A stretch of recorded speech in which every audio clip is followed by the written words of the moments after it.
결혼은 제정신으로 하기에는 힘든 일이다 하는 말이 있어요. 생각과 정신을 혼미하게 만드는 콩깍지가 눈에 끼지 않는 멀쩡한 정신으로는 결코 하기 힘든 게 결혼이다. 그런 말이죠. 그런데 이와는 반대로 한눈은 감고 한눈만 뜨고 결혼 대상자를 바라보라, 그런 말도 있어요. 막연한 환상이나 꿈을 갖는 비현실적인 안목을 버리라는 말입니다. 이처럼 많은 사람들의 결혼은 잠시 제정신과 혼미한 정신, 현실적인 안목과 비현실적인 안목 사이를 왔다 갔다 하는 사이에 이루어지는 것 같아요. 그러다 보니 기쁨과 동경으로 시작된 핑크빛 결혼이 시간이 지남에 따라 탈색이 되고 생각과는 많이 달라지게 되기도 합니다. 여러분 동의하시죠? 그때 우리는 재빨리 우리의 결혼 생활을 다시 돌아보고 재설계할 수 있어야 합니다. 얼른 보수공사, 재개발, 재건축을 할 수 있어야 한다, 그 말씀이에요. 여러분, 결혼이라고 하는 것은 우리 인생의 참으로 중요한 대사입니다. 결혼이 가정을 만들기 때문에 그렇습니다. 데이비드 맥케이라고 하는 유명한 기업인은 이렇게 말했어요. 가정의 실패를 보상해 줄 성공은 없다. 다른 모든 것을 성공했다고 할지라도 가정이 실패한다면 그 성공은 실패한 가정의 보상이 될 수 없다는 말입니다. 이 세상 그 어느 것도 가정만큼 중요한 것은 없다는 거예요. 그 가정의 핵심이 누구인가? 바로 부부입니다. 부부로서의 생활, 결혼이라는 것이 참 중요하다는 것을 설명해 주는 거예요. 사람이 부부로 만나서 일구어지는 가정에서 자녀가 태어납니다. 그리고 그 자녀가 그 가정에서 교육을 받고 사회의 구성원이 되고 국가의 국민이 됩니다. 그러기에 출발 그 배경이 가정이요. 그보다 먼저는 부부예요, 부부. 그러므로 한 국가, 사회, 가정의 모든 일은 바로 부부로부터 시작되는 일입니다. 부부가 행복해야 자녀가 행복하고, 부부가 행복해야 그 사회가 건실하고, 그 국가도 번영하고 건강하게 되는 것이지요. 이것이 하나님의 뜻이고 하나님의 뜻을 바로 실천하는 방법이 됩니다. 할렐루야. 그래서 여기 참 좋은 부부 한 쌍을 소개하려고 합니다. 참 행복한 부부, 아름다운 부부, 바로 브리스길라와 아굴라 부부예요. 목사님, 저는 배우자를 참 잘못 만났어요. 그렇게 생각하시는 분 계십니까? 여러분, 그러나 그렇게 생각하실 필요 없어요. 말씀을 잘 들으시고 열심히 기도하시고 노력하시면 여러분들도 브리스길라와 아굴라 부부처럼 참 행복한 부부, 아름다운 부부로 새롭게 재건축될 수 있어요. 만약 배우자가 없으신 분들은 그런 배우자를 주시기를 바라는 마음으로, 기도하는 마음으로 말씀을 들으시고 또 자녀들에게 그런 배우자를 주시기를 사모하시기를 바랍니다. 오늘 본문에 나오는 이 브리스길라와 아굴라 부부는 참 이상적인 결혼 생활을 했던 것으로 보여요. 이들 부부는 신약 성경에 6번이나 반복해서 소개되는데 언제나 부부의 이름이 함께 나옵니다. 그런데 이들 속에는 참으로 헌신된 그리스도인의 부부상이 나타나 있어요. 남편의 이름이 아굴라이고 아내의 이름은 브리스가 혹은 브리스길라입니다. 성경에 보면 이들의 헌신이 3가지 측면으로 두드러지게 나타나요. 이 시간 여러분, 이들의 헌신에 대해서 우리가 생각해보고 우리들도 그와 같은 헌신을 할 수 있기를 바랍니다. 먼저 첫 번째로는 이들에게는 함께 고난의 경랑을 헤쳐나가는, 고난을 함께 나누는 상호 부부간의 헌신이 있었어요. 상호 부부간의 헌신. 이 브리스길라 아굴라 부부는 진정으로 삶을 함께 나누었던 부부입니다. 요즘 신세대 부부들 보면 결혼을 안 하려고 하잖아요. 결혼을 하더라도 나 따로 너 따로 이렇게 하려고 하는 커플들이 아주 많이 있습니다. 함께 나누는 부부가 아니에요. 오늘날 부부 생활의 비극은 적지 않은 부부들이 한 지붕 아래 살면서도 진정으로 삶을 함께 나누지 못하고 있다는 데 있어요. 그래서 좋은 집은 늘어나는데 좋은 가정은 줄어들고 있는 것 같습니다. 오늘 본문에 나타난 아굴라는요, 아르메니아와 터키, 지금 이 국경지역인 본도라는 곳이 있어요. 거기가 고향이에요. 그런데 이 아굴라 부부가 로마로 이사 와서 살았는데, 당시에 로마의 황제인 글라우디오가 유대인 말살 정책을 펴게 됩니다. 그래서 별 수 없이 로마에 있던 유대인들은 로마를 떠날 수밖에 없게 됐어요. 그런데 글라우디오 황제는 이때에 유대인 남자들은 다 쫓아내지만 여자들은 원하면 로마에 남을 수 있게 놔뒀어요. 그래도 대부분의 유대 여자들은 이 특권을 거절하고 자기의 사랑하는 남편들과 함께 새로운 삶을 개척하기 위해서 떠나갑니다. 지금으로 말하면 미국 시민권 같은 거예요. 시민권. 대단한 것이죠. 이걸 포기한 것과 비슷해요. 왜 그랬는가? 여러분, 그 당시 유대인들은 남편과 아내를 언약 사상에 기초하여 바라봤어요. 결혼을 단지 한 남자와 한 여자의 그 약속으로 생각하지 않고 하나님 앞에서 피로 맺혀진 언약의 배우자다, 이렇게 봤던 거예요. 그래서 아굴라 부부도 남편이 가니까 아내도 따라가서 하루아침에 사업터를 잃고 로마를 떠나 떠돌이 인생이 돼서 전혀 낯선 외지인 고린도까지 오게 된 것입니다. 그런데 아굴라 부부가 하던 사업은 천막 제조업이었어요. 굉장히 거칠고 힘든 일이지요. 몸을 쓰는 고된 노동이 필요한 직업입니다. 그런데도 둘이는 함께 힘써서 열심히 일을 했어요. 이들은 인생의 그 어떤 비바람과 찬바람을 마저도 그 고난을 함께 나누었던 것입니다. 사랑하는 성도 여러분, 오늘 우리 내 가정에 혹시 어떤 어려움과 고난이, 찬바람이 불어오고 있습니까? 고난을 함께 나누십시오. 서로를 원망하거나 미워하지 마세요. 상대방을 배려하십시오. 이해하세요. 사랑하십시오. 부부는 서로 돕는 배필인 줄로 믿습니다. 현대 가정의 이 비극적인 요소 중에 첫 번째가 뭔가, 학자들은 그것을 이기심이라고 말해요. 이기심. 오늘날 가정에서 일어나고 있는 숱한 비극의 원인은 배우자가 서로 나만을 위해 주기를 바라는 그 마음, 그 이기심, 그걸 말하는 거예요. 내가 위해 주려는 것보다 나를 위해 주기를 바라는 마음. 부부 사이를 망치는 것이 바로 이 나만입니다. 나만. 그런데 하나님께서 이 세상을 만드시고 가장 먼저 남자와 여자를 만드셨을 때 바라셨던 마음은 이 나만이 아니었어요. 남편은 아내를 위해 생명을 바칠 존재로, 그렇잖아요? 아내는 남편을 돕는 존재로 만드셨어요. 예. 그러니까 엄밀하게 생각하면 결혼은 나를 위해 하는 것이라고만 생각하기에는 대단히 무리가 있습니다.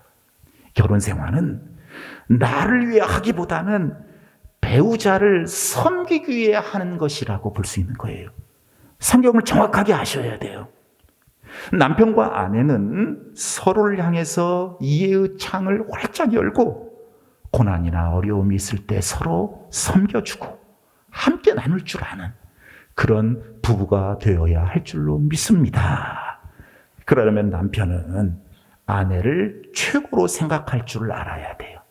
하와를 하나님께서 만드시고 아담에게 데려오시자 아담이 그 하와를 보자마자 이는 내 뼈 중에 뼈요 내 살 중에 살이로다 하고 하면서 감사하고 감격하고 감동했던 것처럼 남편은 항상 귀한 아내를 주신 것에 대해 감사하며 사시기를 바랍니다. 아내를 보고 감동하는 남편. 네.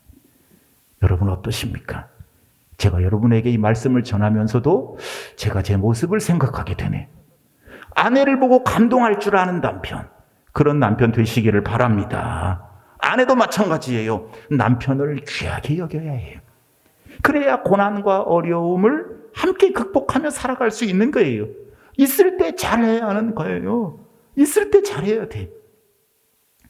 혹 남편이나 아내와 갈등 속에 있는 성도님들, 다음 소개하는 글을 들으시고 남편의 소중함, 아내의 귀함을 다시 생각할 수 있기를 바랍니다. 제가 이제 설교 준비하면서 설교 자료들을 쭉 찾아보는데 새로운 자료들이 많이 있어요. 그런데 보니까 예전에 했던, 여러분에게 제가 한번 읽어드렸던 이 자료를 보면서 제가 눈물을 글썽였는데 한번 그 내용을 한번 읽어보겠습니다. 새로운 자료가 더 좋은 게 아니더라고요. 아내의 빈자리라는 글이에요. 아내의 빈자리. 첫 번째 매, 때린 매. 아내가 어이없는 사고로 우리 곁을 떠난 지 4년. 지금도 아내의 빈자리는 너무 크기만 합니다. 어느 날 갑작스러운 출장으로 아이에게 아침도 못 챙겨주어 마음이 허전하여 하루를 보내고 늦게 돌아와 침대에 벌렁 누웠는데 순간 푹 슈 소리를 내며 손가락만하게 불어터진 라면가락이 침대와 이불에 퍼질러졌습니다.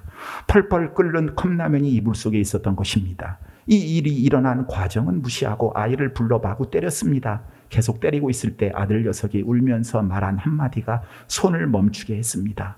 평소에 가스레인지 불을 함부로 켜면 안 된다는 말에 보일러 온도를 목욕으로 하고 데워진 물로, 하나는 자기가 먹고 하나는 아빠 드리려고 쉽지 않게 이불로 덮어놓았는데 아빠 올 때 너무 반가워 깜빡 잊었다는 것입니다. 아들 앞에서 우는 것이 싫어서 화장실로 뛰어들어가 수돗물을 틀어놓고 울었습니다. 그날 밤 저는 잠든 아이 방문에 오랫동안 머리를 기대어 넋놓고 서 있었습니다.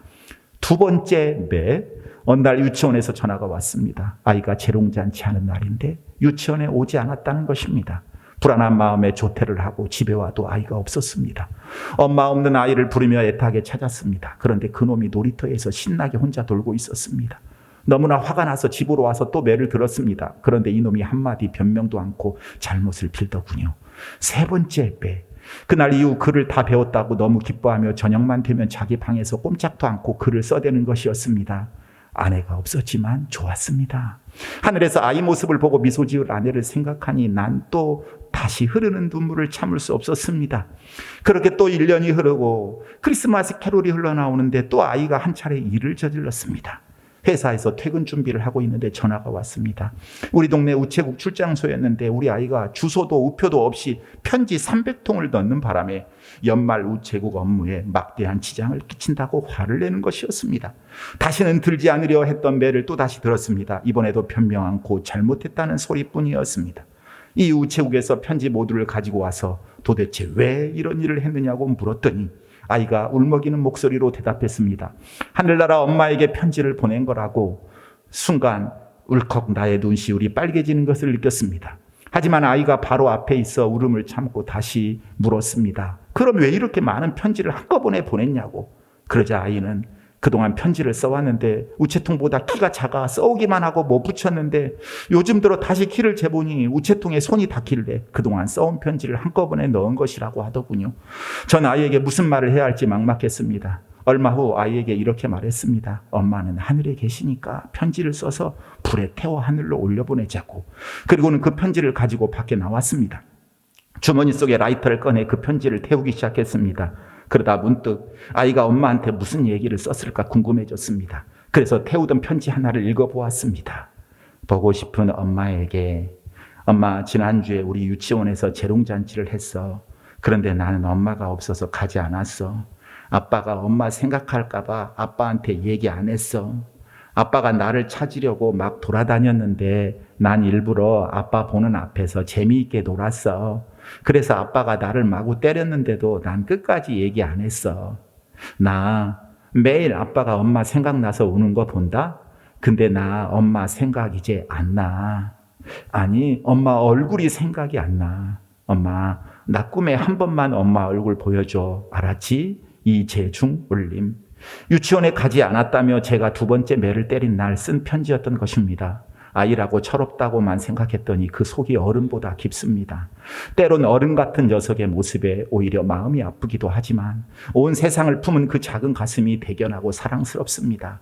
아이에게서 참 많은 것을 배웁니다. 제가 참 빨리 읽었습니다마는 시간이 없어서 이 부부간의 소중함을 깨달을 수 있는 내용이에요. 사랑하는 성도 여러분, 아내에게 잘 하십시오. 남편들을 잘 섬겨주십시오. 서로 함께 있을 때 함께 나누고 헌신할 수 있어야 돼요. 서로에 대해서. 또 한 가지 시간 없지만 좀 빨리 읽어보겠습니다. 책상에 놓인 휴대전화가 바르르 떨렸다. 액정 화면에 예쁜 마누라라고 찍혔다. 갑자기 가슴이 울렁거렸다. 3개월 전 회사로부터 퇴직에 앞선 휴가 명령을 받고 도서관으로 출근하면서 생긴 증상이었다. 여보, 몇 시쯤 퇴근해? 글쎄 7시쯤 퇴근할 거야. 급히 둘러대고 깊은 한숨을 내쉬었다. 아내는 몰랐다. 나는 어김없이 아침 6시 반이면 출근하는 척 집을 나섰으니까.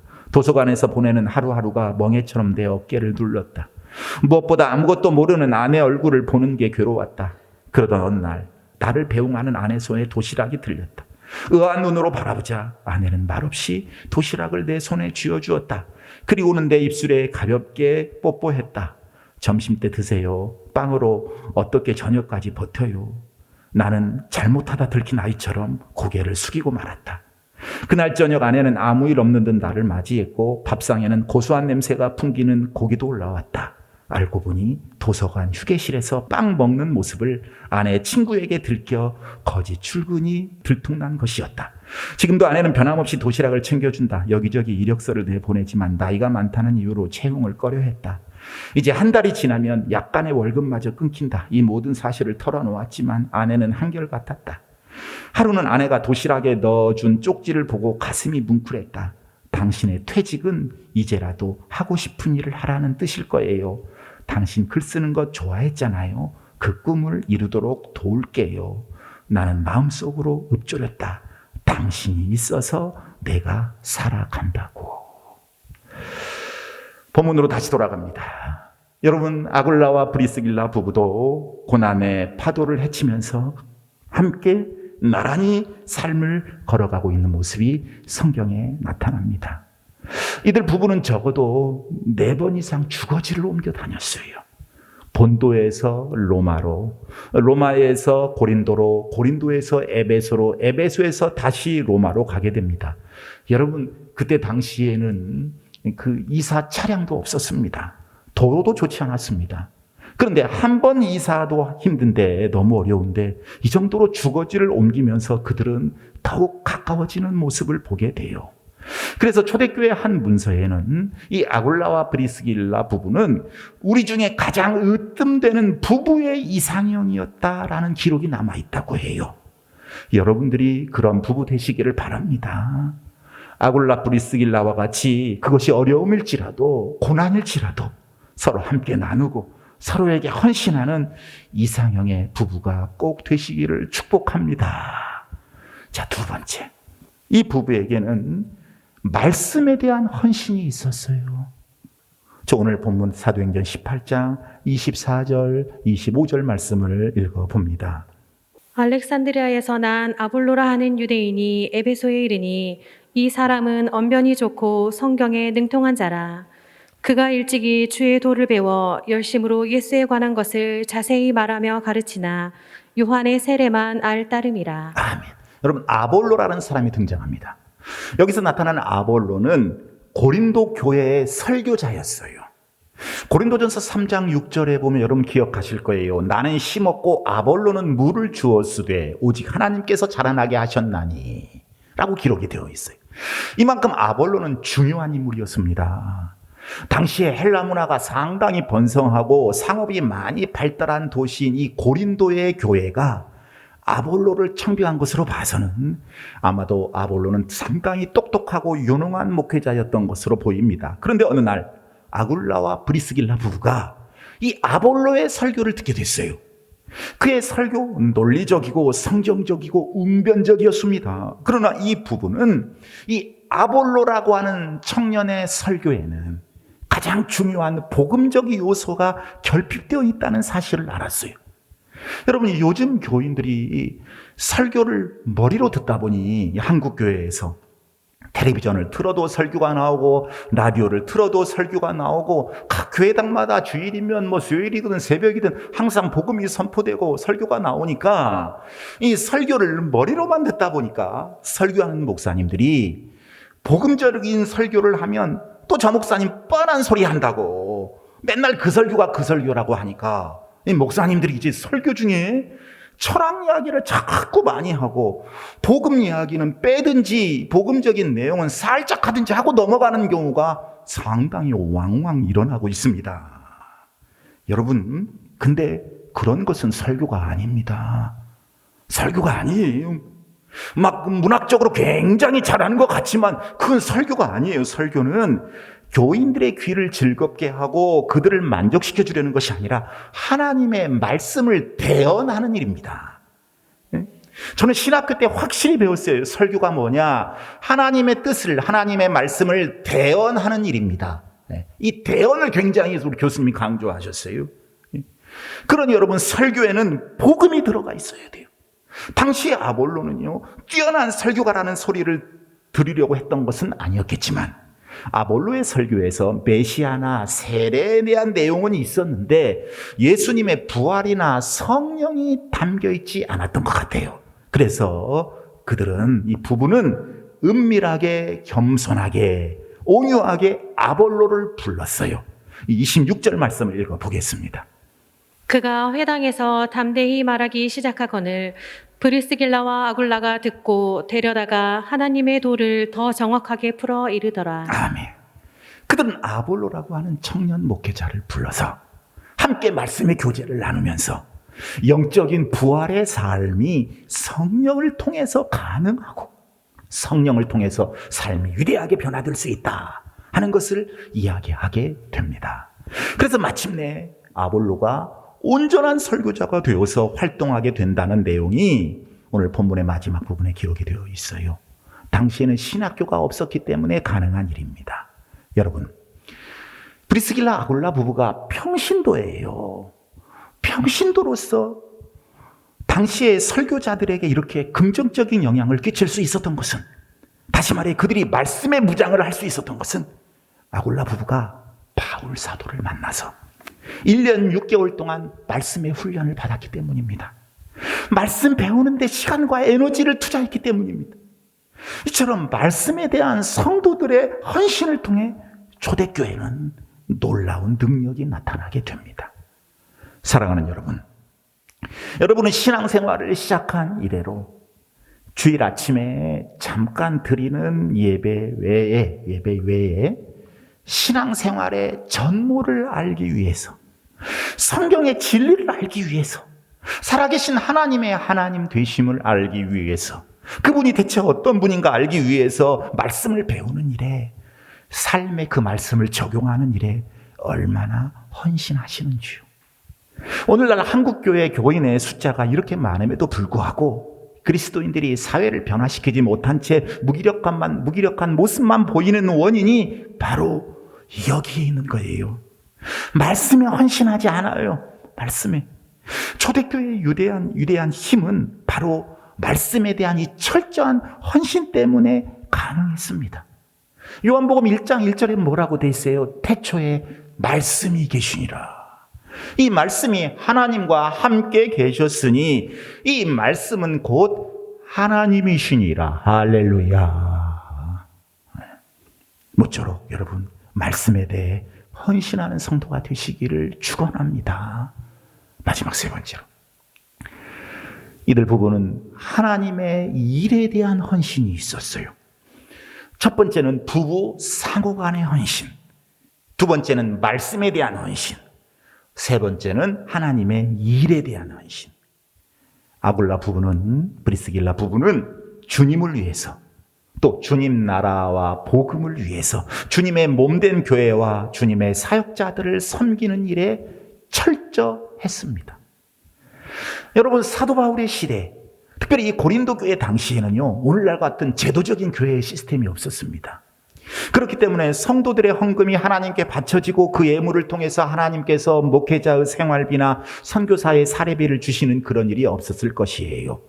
당시에는 구약시대의 11조를 먼저 제사장에게 지원해주는 그런 모습이 없었기 때문에 구약시대의 11조의 첫 번째 사용처는 제사장의 생활이었어요. 그런데 당시에는 그런 모습이 없었기 때문에 복음을 전하는 사람들은 시간이 허락되면 일을 해서 돈을 벌고, 좀 시간이 나면 전도하고, 시간이 없으면 복음 못 전하고, 그런 형태의 생활을 했어요. 복음 전하는 일에 모든 시간을 다 투자할 수 없었습니다. 이렇게 비효율적이고 비성경적인 상황에서 복음을 전하는 바울 사도를 도와서 아굴라, 브리스길라 부부는 바울과 함께 일하고 함께 벌어서 함께 생활을 책임지게 됩니다. 그러니 바울에게는 얼마나 힘이 되고 격려가 되었겠습니까? 하나님의 종을 열심히 도와서 하나님의 일에 헌신했던 선교 사역의 동역자가 되었던 거예요. 에레미야 3장 15절 말씀처럼 하나님의 종은 하나님께서 친히 세우셨고 그의 사명은 하나님께서 친히 주신 일임을 알았기 때문입니다. 데살로니가전서 5장 12절 13절 말씀처럼 주의 종을 가장 귀히 여겨야 한다는 것을 알았기에 목회자를 위한 후원자로, 동역자로, 바울 사도의 협력자로 헌신했던 거예요. 그것으로 끝난 게 아니에요. 오늘 본문 18절 이하를 보면요, 바울이 1년 6개월 이상 고린도에서 사역한 후에 고린도 교회를 떠나 에베소로 갈 때에는 아굴라 부부가 동행을 해요. 아예 이사를 가는 거예요. 바울이 에베소에서 전도한다고 하니까 이들 부부는 에베소의 복음화를 위해서 함께 가겠다고 자청하고 나선 거예요. 그래서 사업을 정리한 거예요. 여러분, 우리 인간의 생각으로 볼 때는 당시에 생업이 보장되지 않는 막막한 곳으로, 낯선 곳으로 하나님을 위한 그 복음의 사역을 위해서 떠난 거예요. 떠나가게 된 거예요. 여러분, 진정한 헌신이 뭔가? 진정한 헌신에는 재물과 몸, 시간의 헌신이 따릅니다. 아굴라 부부에게 있어서 저들의 직업은요, 목적이 아니라 방편에 불과했어요. 잘 들으셔야 돼요. 신앙생활 100날, 100년 하는 게 중요한 게 아니라 제대로 신앙의 진수를 알고 하나님이 원하시는 신앙생활을 하는 게 중요한 거예요. 예. 그래서 나중된 자가 먼저 된다고 하잖아요. 복음서에 보면. 잘 들으셔야 돼요. 직업은 목적이 아니라 방편이었다. 방편이었다. 바울의 선교 사역, 하나님의 일을 위한 방편에 불과했다는 거죠. 그래서 바울과 함께 가기 위해서 지금까지 해왔던 사업을 정리할 수 있었습니다. 자, 여기서 우리는 아주 중요한 질문을 하게 됩니다. 직업을 위해 복음 사역이 있는가? 아니면 아굴라 부부처럼 복음 사역을 하기 위해 직업이 필요한가? 여러분, 작금의 한국 교회가 왜 이렇게 타락하고 부패했는가? 그 이유가 어디 있는지 아십니까? 사역을 직업처럼 생각하기 때문에 그렇습니다. 사역은 직업이 아니에요. 사역은 직업이 아니에요. 그런데 목회자들도 교인들도 그렇게 생각하는 게 굉장히 이게 세상화돼 버린 거죠. 자, 여러분, 직업을 위해 복음 사역이 있는가? 복음 사역을 하기 위해 직업이 필요한 건가? 자녀 교육을 위해 하나님이 필요한가? 아니면 하나님을 위해 자녀를 교육하는가? 건강을 위해 하나님이 필요한가? 아니면 하나님을 위해 내 건강이 필요한가? 교인들이 이사할 때도 마찬가지예요. 신앙생활을 더 잘하기 위해서, 교회 봉사와 헌신을 더 효과적으로 하기 위해서, 하나님의 종들과 더 잘 협력하기 위해서 이사할 수 있을 정도의 열심, 그 열심이 여러분에게 있기를 바랍니다. 하나님은 다 보고 계세요. 알고 계세요. 그런데 우리가 세상을 살다 보면 주객이 전도되는 수가 있어요. 하나님을 믿는 것과 교회에 다니는 것을 부수적으로 생각하게 된다 그래요. 예전 정부에서 왜 예배를 못 드리게 했습니까? 대면 예배를. 이거는 부수적인 거다 그러는 거죠. 예배는 부수적인 거라는 거지요. 그냥 드려도 되고 잠시 쉬어도 된다, 이렇게 생각하는 거지요. 여러분, 분명한 것은 우리의 직업이나 결혼이나 자녀나 우리 삶의 모든 것이 하나님의 영광을 위하여 존재한다는 사실입니다. 다른 것은 다 부수적인 거예요. 가장 우선적인 것은 하나님의 영광인 줄로 믿습니다. 이 우선순위가 바뀌어서는 안 돼요. 신앙은 우선순위라고 그랬어요. 로마서 14장 8절에 보면 우리가 살아도 주를 위하여 살고 죽어도 주를 위하여 죽나니 그러므로 사나 죽으나 우리가 주의 것이로라. 할렐루야. 자, 또 아굴라 부부는 에베소에서 한동안 사역한 후에 에베소를 떠나 글라우디오 황제가 죽은 후에 이제 세계의 수도였던 로마의 복음화를 포기할 수 없어서 다시 로마로 되돌아갑니다. 그런데 로마로 돌아가서 고린도전서 16장 19절에 보면요, 바로 이 아굴라의 집에서 교회로 모이고 있었던 것을 볼 수가 있어요. 아굴라의 집이 교회가 된 거예요. 자, 여러분 생각해 봅시다. 집이 교회가 되어서 밤낮으로 교인들이 여러분의 집을 들락날락 한다고 생각해 보세요. 이건 보통 헌신으로 되는 일이 아닙니다. 주님을 위해서 내 삶을 통째로 내어놓는 사람이 할 수 있는 일입니다. 브리스길라 아굴라 부부가 그런 사람들이었어요. 그것이 로마서 16장 3, 4절에 나와요. 읽어보겠습니다. 너희는 그리스도 예수 안에서 나의 동역자들인 브리스가와 아굴라에게 문안하라. 그들은 내 목숨을 위하여 자기들의 목까지도 내놓았으니 나뿐 아니라 이방인의 모든 교회도 그들에게 감사하느니라. 아멘. 바울은 브리스길라와 아굴라를 그리스도 예수 안에서 나의 동역자라고 불러요. 여러분, 나의 동역자. 여러분 기도할 때 쉽게 사용하는 언어예요. 하나님의 일을 함께 하는 사람을 동역자라고 합니다.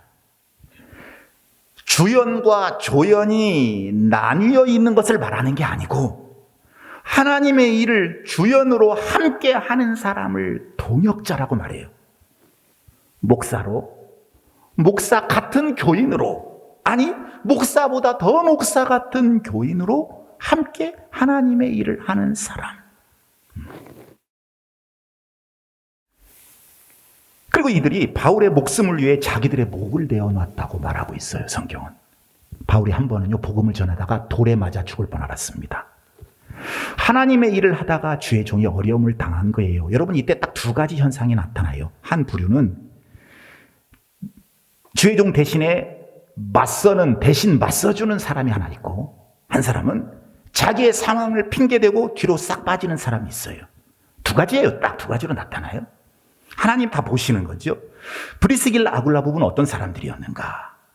이때 가만히 두면요, 돌에 맞아 죽을 뻔 영락없이 죽을 수밖에 없으니까 바울이 브리스길라 아굴라 부부가 자기의 목이라도 내어놓은 그런 기세로 달려들었어요.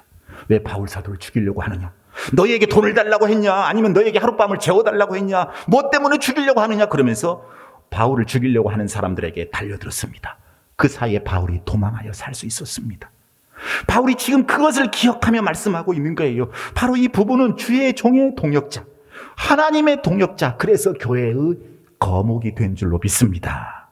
여러분, 바울이 될 수 있었던 것은 바울의 주변에 바울을 위해서, 사역을 위해서, 하나님의 일을 위해 목숨을 버릴 수 있는 이런 애정을 가진 성도들이 있었기 때문입니다.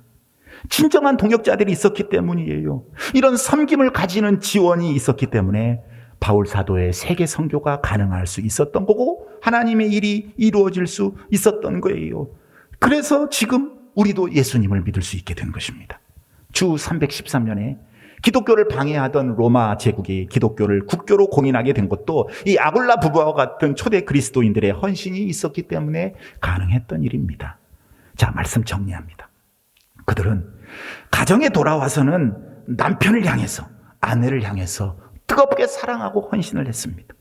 그리고 교회에 모여서는 모든 것을 바쳐서 세계 복음화를 위해서 힘을 기울였어요. 주의 종들을 열심히 섬겼습니다. 그리스도의 복음으로 이 지구상의 수많은 사람들을 구원하기 위해서 가정과 교회, 이런 일체감을 가지고 나아가고 있었던 초대 그리스도인 이 브리스길라와 아굴라의 헌신, 여러분들에게도 부디 이 헌신이 있기를 축복합니다. 여러분, 내게 주어진 사업이나 직장, 일에 성실할 필요가 있어요. 그러면서도 자기의 삶에 얽매이지 않고 주님과 복음 앞에 우선순위를 둘 수 있는 그런 그리스도인들이 필요한 이 시대입니다.